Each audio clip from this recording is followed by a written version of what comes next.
boa tarde, estamos chegando, o programa Gente que Fala está no ar, eu sou o Mauro Friesman, meio-dia em ponto agora, a nossa audiência sempre nos acompanhando pela rádio Trianon AM 740 de São Paulo, também pela rádio Universal AM 810 Santos. Hoje é quinta-feira, dia da nossa edição do Gente do MPD que Fala, parceria nossa com o Movimento do Ministério Público Democrático e o apoio da CBDL, a Câmara Brasileira de Diagnóstico Laboratorial. Vamos apresentar aqui os nossos convidados de hoje para a composição aqui do nosso time. O Carlos Eduardo Gouveia, advogado, administrador, é o presidente executivo da Câmara Brasileira de Diagnóstico Laboratorial, mais uma vez presente aqui com a gente. Obrigado pela colaboração. Obrigado, Gouveia. Seja bem-vindo. Obrigado. É sempre um prazer estar aqui e desejo a todos uma ótima discussão com bons resultados ao final. A Câmara dos Deputados aprovou o projeto de lei número 6.764 de 2002, que revoga a Lei de Segurança Nacional e acrescenta vários crimes contra o Estado Democrático de Direito ao Código Penal. A votação ocorreu agora na última terça-feira, o texto seguirá para análise do Senado e a proposta estabelece a criação de um novo título no Código para tipificar 10 crimes que incluem desde a interrupção no processo eleitoral e o atentado ao direito de manifestação até o disparo em massa de fake news nas eleições. Gouveia, o desafio, portanto, dos congressistas é o entendimento daquilo que é uma opinião, o que é uma crítica pacífica, né? E aquilo que é, de fato, um ataque à instituição ou ataque à pessoa de alguém. Esse é o limite, né? Nós estamos vivendo, Mauro, um momento extremamente delicado, que todas as pessoas estão sendo levadas aos seus limites. Limites de estafa pelo trabalho, estafa em relação até a tolerância com as outras pessoas. Então, tem faltado o bom senso, que seria o usual, necessário e mínimo adequado para se ter qualquer tipo de discussão em qualquer momento. O doutor Antônio Carlos falou muito bem que as decisões no Congresso, por conta da pandemia, ou tendo a pandemia como desculpa, infelizmente, estão sendo feitas muitas vezes de forma atabalhoada, acelerada, sem a devida discussão, como a doutora Adriana falou, sem o necessário debate com a sociedade civil. De forma assodada, né? Isso é um grande problema. O risco de ter uma nova lei que não sirva, ou que seja até pior, e que aí vede o necessário exercício da democracia é muito grande. Então, a gente tem que aproveitar esse momento para ter, sim, o debate, enquanto ainda está no Congresso, até para ter uma norma que sirva de base para as próximas eleições. Ano que vem já teremos novas eleições, e que vão precisar ter uma segurança, previsibilidade, para que as relações aconteçam de forma adequada. Publicado na semana passada, o motu próprio, normativa de iniciativa própria do Papa, introduziu novas regras para evitar que se manifestem conflitos de interesse, os métodos de clientelismo e a corrupção em geral no Vaticano. As medidas tomadas pelo Papa Francisco proíbem, entre outras coisas, investir em paraísos fiscais e receber presentes de mais de 40 euros, e passam a exigir declaração de bens e antecedentes prévia às contratações. Os cardeais que acabam de sofrer uma forte redução de salário são um dos principais alvos dessas novas diretrizes do Papa Francisco. Gouveia, a gente tem que ver também a capacidade dessas novas regras, dessa normativa do Papa Francisco, surtir efeito prático mesmo, né? Porque leis anticorrupção não faltam, falta honestidade, falta muito, enfim, levar a coisa a sério, né? Eu acho que ele traz o tema num momento importante, que o mundo todo vive uma crise, como eu falei, sanitária, moral, de ética, e que todos nós temos que nos unirmos exatamente para combater a pandemia, em primeiro lugar, mas resgatar um pouco do bom senso, da boa convivência, da honestidade e sustentabilidade dos negócios. Então, o fato dele trazer para um Estado como o Vaticano regras como essas, eu acho que é importantíssimo, porque traz uma discussão que deveria, de fato, acontecer em todos os lugares. Se vocês pegarem Netflix e assistirem Suburra, por exemplo, recomendo. Vocês vão ver situações assim, estapafúrdias, sobre o Vaticano. É ficção? Com certeza é ficção, mas saiu de algum lugar. Então, acho que a questão do conflito de interesse, os escândalos que houve no passado com o Banco do Vaticano e tantos outros, obviamente, levaram a essa situação. Então, esse banho de moralidade, esse resgate da boa conduta, integridade, seja nos negócios, seja na política, seja na condução do bem comum, é mais do que necessário.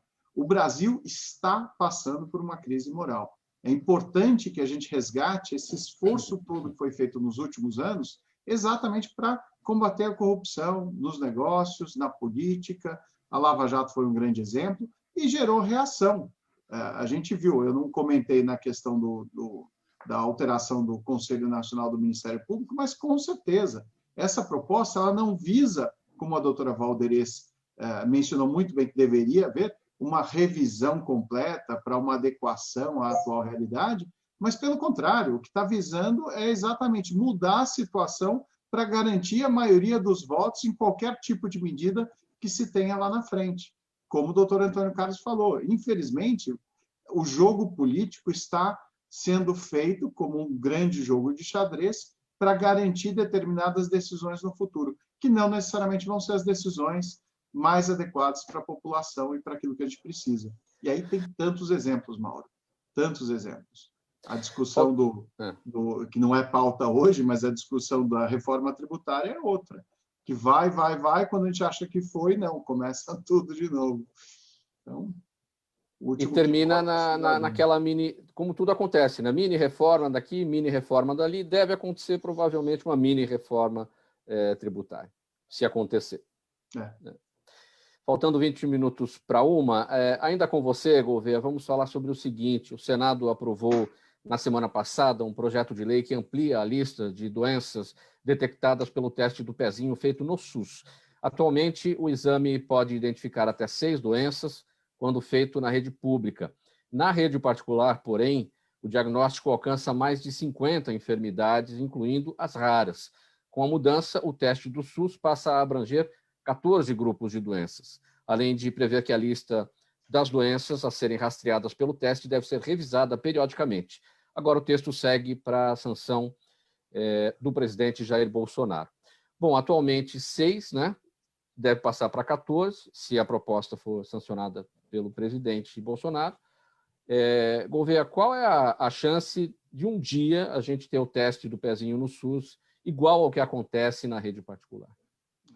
Mauro, esse é um caso muito interessante de uma discussão que estava no Congresso, até liderada a discussão pelo deputado Diego Garcia, há anos. E ele promovia, e chegou a promover, excelentes debates com audiências públicas e tudo mais. Mas toda vez que ia para votação, alguma coisa acontecia e tirava da pauta. E assim foi. Olha, eu posso contar 4, 5 anos. Por conta da pandemia, o autor foi o deputado Dagoberto Nogueira e na Câmara foi a deputada Marina Santos. Eles aproveitaram essa situação excepcional. Em poucas sessões, o projeto foi aprovado na Câmara. Houve, ainda assim, oportunidade para um debate com a sociedade civil, relativamente rápido, mas houve, e aí os ajustes foram feitos. Foi para o Senado e rapidamente foi também aprovado e está agora para sanção. E ele é um projeto de lei muito interessante, porque ele amplia de forma inteligente o número de doenças detectadas pelo teste do pezinho.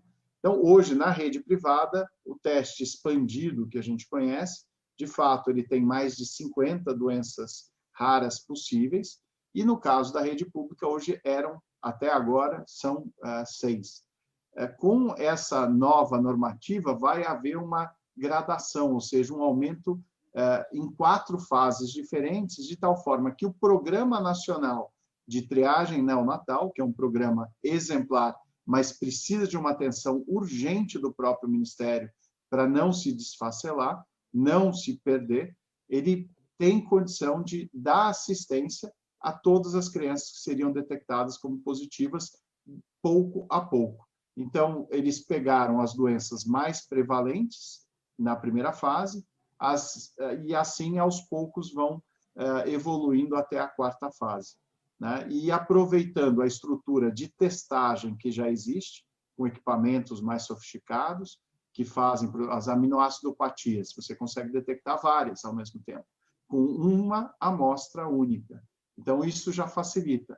E a estrutura de apoio do Programa Nacional de Triagem Neonatal, que é composta por vários profissionais, médicos, nutricionistas, assistentes sociais, ela tem condição, e esse é o objetivo da lei, que ela, aos poucos, vá absorvendo esse número crescente. É importante lembrar, Mauro, só para terminar, que o diagnóstico precoce e preciso vai trazer, sim, o acesso a uma terapia eficaz, que reduz e muito o custo em saúde pública.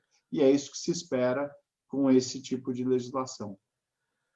Você tem em mente aí, bom, hoje o exame, o teste do pezinho identifica até 6 doenças, e agora o teste passa a abranger 14 grupos de doenças. Essas 8 que entraram, você sabe exatamente quais são? Tem em mente aí? São várias doenças, por exemplo, o grupo que vai ser mais favorecido, inclusive, é esse das aminoacidopatias, que são o quê? Aminoácido é aquela partícula menor da proteína, e são crianças que nascem com defeito genético, um erro inato do metabolismo, não conseguem processar aquela específica partícula, que está na proteína, ou seja, está no leite, na carne, em vários tipos de alimentos convencionais. Então, ela tem que ter acesso a uma dieta totalmente normal, e uma dieta especial, desculpe, isenta daquele aminoácido, e que vai permitir, sim, ter uma vida normal. E aí são doenças, a mais conhecida que hoje já está no programa é a fenilcetonúria, então não pode se ingerir a fenilalanina, e as outras que vão entrar são a doença do xarope de bordo, a tirosinemia, a homocistinúria, e assim por diante. Então, são doenças já conhecidas, mas com baixa prevalência, mas extremamente importantes, em que se pode, com um diagnóstico precoce, dar a chance de uma vida normal. Se não tiver o diagnóstico, ele for tardio, por exemplo, a doença pode ter retardo mental ou até ir a óbito, infelizmente. Então, é uma discussão importante. A Sociedade Brasileira de Triagem Neonatal e Erros Inatos do Metabolismo está olhando, junto com todos os profissionais que são seus associados, até como apoiar o governo nessa evolução de forma adequada, sustentável, para exatamente ser um programa de sucesso e que seja referência internacional. Vera Lima, nossa audiência de sempre no Facebook, pergunta, Gouveia, a sua opinião sobre a isenção de responsabilidade pedida por alguns dos laboratórios produtores de vacinas contra possíveis processos judiciais. Bem breve para a gente seguir, que tem mais perguntas também para os demais. Bom, a questão de vacina é essencial, acho que a gente tem que buscar o maior número possível. Vemos ainda algumas que estão sendo avaliadas pela Anvisa, caso da Covaxin, da vacina russa também. Cada uma tem a sua característica. Eu entendo o dilema do fabricante que está desenvolvendo num tempo curtíssimo e quer ter um produto que possa ser aplicado e disponibilizado, obviamente com segurança, e aí o papel da Anvisa em analisar, mas de forma monitorada. É difícil dizer está certo ou está errado, mas eu entendo que são as contrapartidas que se tem para um acesso precoce a novos produtos. Uma atenção sanitária monitorada acho que é fundamental. Vou ver a pergunta da Marta Ruiz, que nos acompanha pelo YouTube. Quais os riscos de termos um apagão de vacinas nos próximos dias? Bom, eu acredito que nós ainda teremos alguns momentos de pouca disponibilidade, mas a ideia é que se recupere isso com os próximos meses. Já foram 49 milhões de vacinas distribuídas, 43 milhões já aplicadas, de tal forma que está avançando, não no ritmo que a gente gostaria, mas existe sempre o risco de ter, sim, não digo um apagão, mas eventuais faltas, e aí, assim que possível, que seja recomposto a situação anterior, normal. Vale a pena, ou valeria, porque não vai dar tempo, aquela discussão em relação a essa decisão do presidente dos Estados Unidos, Joe Biden, da quebra de patentes das vacinas, para que outros laboratórios passem a produzir também, e aí ficaria tudo mais fácil nessa corrida, nessa busca. É um tema extenso, um tema longo, O que dá para falar? Isso dá um outro programa, Mauro, mas eu acho que vale a pena, sim, a gente aprender com os erros dessa nossa vivência na pandemia do Covid, olhar para frente e se preparar para futuras, inclusive com transferência de tecnologia, fomento à inovação industrial,